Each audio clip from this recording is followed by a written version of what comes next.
On this week's episode, I'm joined by Firhill Stadium announcer, amongst other things, Callum Bell. Hello, hi. Thanks for joining us. Callum, you're the stadium announcer at Firhill. Could you talk us through how you get into that, and then talk us through like an average day on match day? Yeah, sure. So I also work at Clyde 1 on Berry Breakfast, 6 till 10 every weekday if you don't listen already. And an email went round to everyone in the kind of presenter team, but I'm part of that because I work closely with them, and it said particularly are looking for a stadium announcer. So I went along. I'd done some voiceover work and some presenting before, and went along not really expecting much, and just happened to get it. Had an interview with Ian Maxie, who is a lovely guy. I'm going to annoy you by saying this about everyone at Thistle, because they're brilliant, everyone's brilliant. And then shadowed the enigma that is Gav Wallace for a few games before it eventually became mine. That's how I got into it. On a typical day, I'll play in the morning with my amateur team, who are the only team in Glasgow worse than Partick Thistle at the moment. They're called River Nevis. Shout out River Nevis, yeah. We're in the lowest rung of amateur football in Glasgow, but I absolutely love it. It's great. You can tell I'm a glutton for punishment, because it's that then Thistle on a Saturday. And I get in and sit with the media team.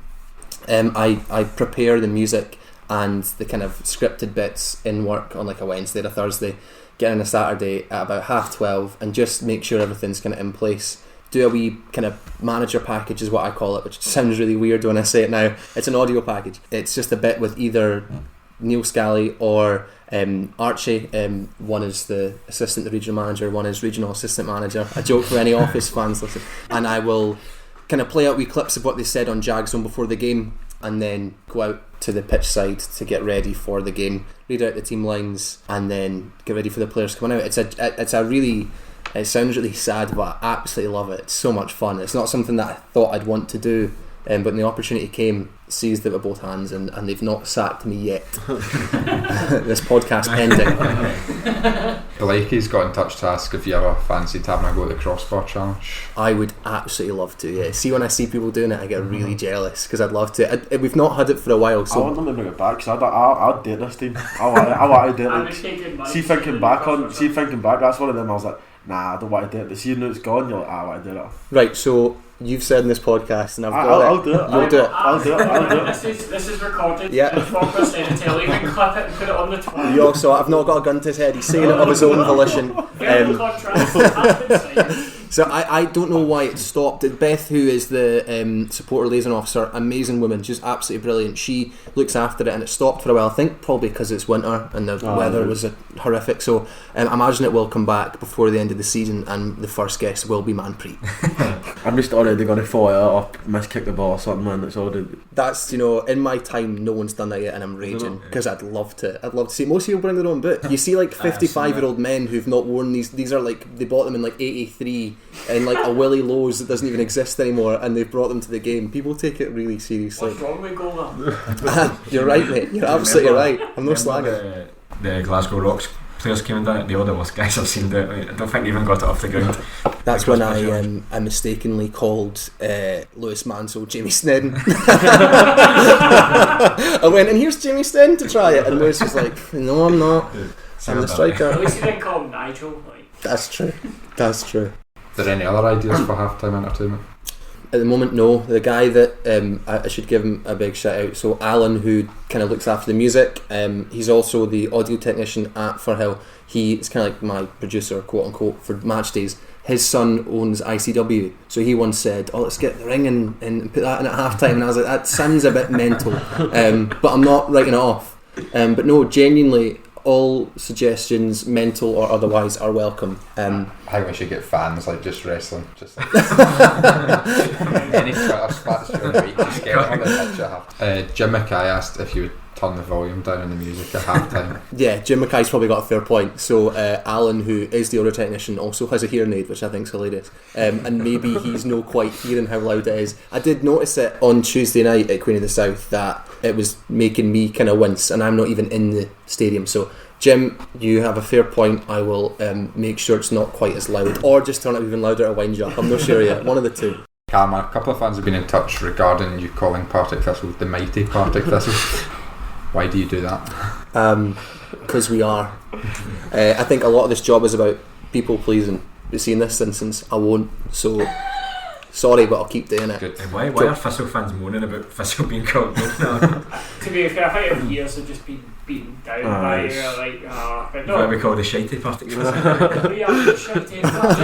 That actually sounds quite good. There's a lot of things that I'm sure a lot of people would change, but see, and I do try and accommodate a lot of requests, I really do, but see, at some point you've just got to make it your own, and I like saying it, and it's more like I can't even help it anymore. Even when I'm in work and I'm talking about this sort of like people, and I'm like, aye, the mighty party, so they're like, you're right, mate. See, if you ever are unwell or on holiday or something, you should just DM this person going, do you think you can do better? I'll take you on. What if he does though? Don't say that, because you'll take my job. I think the more people you sort of bam up, the better. Part of the job requirement, isn't it? I get the volume turned up at half time. Blast it, man. The flat behind the goals windows start smashing because it's that loud, man. You said you've got a game. I do. I have a game prepared for the four of you. So the prize is you get to pick a halftime song, asterisks within reason. So I can't play Massive Gnosis by Sepultura then. I don't even know what that is. That sounds like another language. Better hope I don't win this because I just listen to rap music. That's fine. That's fine as long as there's no swearies. So the game is you all have one guess each, and I'm going to name the songs from this Tuesday's playlist, and you've got to tell me what the theme is that links them together. Once you guess, you're out if you don't get it right. So there may be a benefit in leaving it till late, but if obviously someone gets it before you, you don't get to pick the song. Are you ready? Okay. First song, New Order, Blue Monday. You can play along at home, by the way. Next song, Kings of Leon, Red Morning Light. So that's Blue Monday and Red Morning Light. The Crystal Method, Busy Child. Ashes, Embrace. I'll give you a clue. These have all featured on something. Small Pools, Dreaming. Are they FIFA songs? Correct. Well done. Well done. That's Ashes is on FIFA. Yeah, That's possibly the greatest football song of all time. Yeah, congratulations. You get to pick the song. That's the one. Well done, Matt. Thank you. That'll be good. FIFA tunes for her.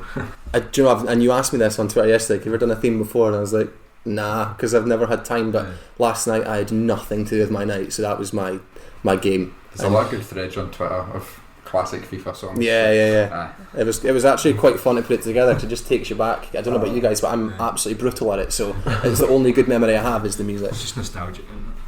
Talk us through your first Thistle game, Callum. My first Thistle game, and cue everybody going mental at me. I am a Dundee United fan first and foremost. Before I came to Thistle, I'm a Thistle fan now. I like them both. I know that's hard to believe. So my first ever game was, see if you can guess the year. It was a promotion playoff first leg game. Partick Thistle 1, Dundee United 1. 98? Close. Any other advance on 98? 96? 96. Well done, Manfred. You get to pick a song too. No, you don't. So yeah, that's my first experience, and I hated it because I didn't like football again from then until I was about 15. So Partick I sort of blamed for and Dundee United for my absence from football. But yeah, it was my first ever game. Remember, it was when they had the stand at the side that's now just the advertising boards in the big hill. The Bing. Yeah, the Bing. So I stood there because it wasn't seating, I don't think. It was just terracing, wasn't it? The red kind of handles. The North Stand used to be terracing as well, didn't it, back then? I think we had to change it when we got promoted. It's in the Grasping a Thistle documentary that's getting built, isn't it? And it shows you the first time we opened it. It's just half a stand in one. There's a photo, it's just half a stand. I'm like, oh, what? It is quite good to know that the toilets in the Callum Bell stand are the same ones as when you went to your first game. Yeah, not changed. I meant to ask you as well, is there any funny stories just from standing at the side? I mean, some are funny, some are not. My favourite moment has to be when we actually played Dundee United, and it was that game when Aidan Fitzpatrick scored that winner, and it was amazing. It was a great game. But I do that chant in inverted commas, where I say "We are Thistle." I did that, and I don't know if I have to edit this out, but I went at the start saying, "We are Thistle," and 3 boys, Dundee United fans, have planned it and went, "You are shite." I actually just laughed and applauded, so I was like, "You've planned that, well done, fair play." Dedication. But no, to be honest, there's not loads that happens when I stand there. In all honesty, I remember getting starstruck by Chris Erskine. I mean, I'd see, because I work at Clyde One, I see so many massively famous people in Scotland terms, and none of it phases me. When I met Chris Erskine, I generally couldn't speak. I went, "Alright, mate," and I was like, Chris. Who's the most? You sit just behind the dugout, didn't you? Yeah. Who's the angriest manager that's came to Hull? What would you say? That's just non-stop raging. Were you there when Derek Adams was in charge of County? I don't think so. He was. He loved it. He loved I felt Robbie Nielsen's bad. Like, he got sent to the stand. He got booked yesterday. Yeah, he got booked in. Do you know he got booked in the tunnel against Thistle in that game as well? He got sent to the stand. In the 2-1. But he's very measured when he's in the public eye. But he must be behind closed doors. He must just lose it. But no, in honesty, I think it's probably Ian McCall, which is absolutely great. He's raging, but he's also like everyone else at Thistle. He's bloody lovely. He's a great guy. Does he still go up the back? Yeah. Sit in the stand. Does he sit in the stand? First 20 minutes every game, because I hear it and he goes, Archie every time, and Archie comes up and he goes, tell Rhys Cole to fucking work hard. And then Archie goes back to his wee perch and has to tell Rhys Cole to work hard.